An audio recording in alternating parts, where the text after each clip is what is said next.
ಕುರುಡರಾಗಿರ್ಬೋದು, ಕುಂಟರಾಗಿರ್ಬೋದು, ಅಂಗವಿಕಲರಾಗಿರ್ಬೋದು, ಕಾಲುಗಳು ಇಲ್ಲದವರಾಗಿರ್ಬೋದು. ಏನ್ರಿ ಕೆಲವ್ರು ನೋಡ್ತಾ ಇರ್ತೀವಿ, ಆಶ್ಚರ್ಯ ಅನಿಸುತ್ತೆ ರೀ.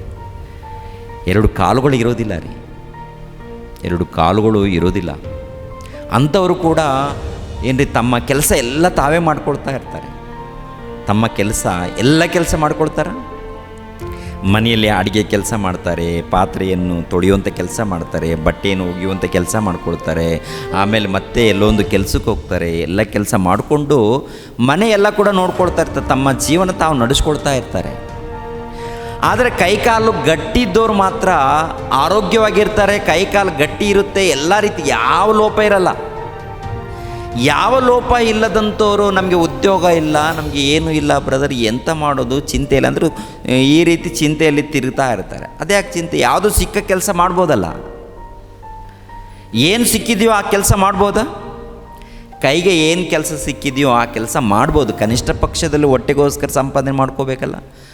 ನಾನು ಏನು ಓದಿದ್ದೀನೋ ಅದೇ ಪ್ರಕಾರ ಅಂಥ ಉದ್ಯೋಗ ಬೇಕು ಅಂತ ಕೆಲವರು ಅದ್ರಗೋಸ್ಕರ ಕಾದ್ಕೊಂಡು ಕೂತ್ಕೊಳ್ತಾರೆ. ಇನ್ನೂ ಕೆಲವರು ಸರ್ಕಾರದ ನೌಕರಿ ಬೇಕು ಅಂತ ಕಾದ್ಕೊಂಡು ಕೂತ್ಕೊಳ್ತಾರೆ.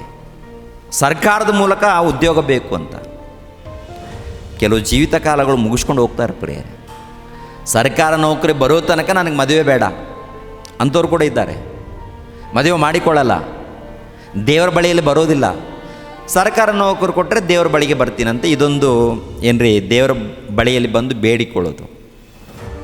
ಯಾವುದೊಂದು ಇನ್ನೊಬ್ಬರು ಏನಪ್ಪ ಅಂದರೆ, ದೇವರೇ ನಮಗೊಂದು ಜಾಬ್ ಕೊಡಿ, ಅವಾಗ ವಾರಕ್ಕೆ ಬರ್ತೀನಿ ಅಂತಾರೆ. ಉದ್ಯೋಗ ಕೊಡಿ ದೇವರೇ, ಕೊಡಿಸಿ ದೇವರೇ, ನೀವೇ ಮಾತಾಡಿಸಿ ದೇವರೇ. ಅಯ್ಯೋ, ಯಾವುದೋ ಒಂದು ಕೆಲಸ ಸಿಕ್ಕಾಗ ಅದನ್ನು ಮಾಡಿಕೊಂಡು ಹೋಗಬೇಕಾಗತ್ತೆ. ಕೊರಗೋದಲ್ಲ, ಬಾಧೆ ಪಡೋದಲ್ಲ, ದುಃಖ ಪಡೋದಲ್ಲ. ಯಾರು ಏನು ಅಂದ್ಕೊಂಡ್ರೂ ಅವಶ್ಯಕತೆ ಇಲ್ಲ ರೀ. ಯಾರು ಏನು ಅಂದ್ಕೊಂಡ್ರೂ ಅವಶ್ಯಕತೆ ಇಲ್ಲ. ಎಲ್ಲರೂ ಅಂತಾರ, ಯಾವುದೊಂದು ರೀತಿಯಲ್ಲಿ ಹೆಸರಿಡ್ತಾರೆ, ಇಡಲ್ವಾ? ನಿನ್ನ ಚೆನ್ನಾಗಿದ್ದರೂ ಒಂದು ಹೆಸರಿರುತ್ತೆ, ಏನಾದರೂ ಲೋಪಗಳಿದ್ರೆ ಅದಕ್ಕೊಂದು ಹೆಸರಿರುತ್ತೆ. ಒಟ್ಟಿನಲ್ಲಿ ನಿನಗೆ ಯಾವುದೊಂದು ರೀತಿಯಲ್ಲಿ ಹೆಸರು ಇಟ್ಟೇ ಇಡ್ತಾರೆ. ಇವ್ರದ್ದು ಬೇಕಾ ನಮಗೆ? ಈ ಸಮಾಜದಲ್ಲಿ ಹೆಸರು ಬೇಕಾ ನಮಗೆ? ಯಾವ್ದಾರ ಹೆಸರು ತೊಗೊಂಡು ನಮಗೇನು ಬೇಕಾಗಿದೆ ಹೇಳಿ? ಯಾರು ಇಷ್ಟಪಡಬೇಕು ಗೊತ್ತಾ?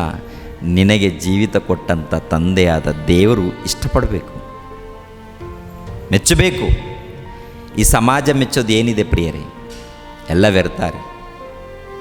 ದೇವರು ಮೆಚ್ಚಬೇಕು. ದೇವರು ಮೆಚ್ಚಬೇಕಾದ್ರೆ ದೇವರು ಹೇಳಿರೋ ಪ್ರಕಾರ ನಮ್ಮ ಕ್ರಿಯೆಗಳು ಇರಬೇಕು.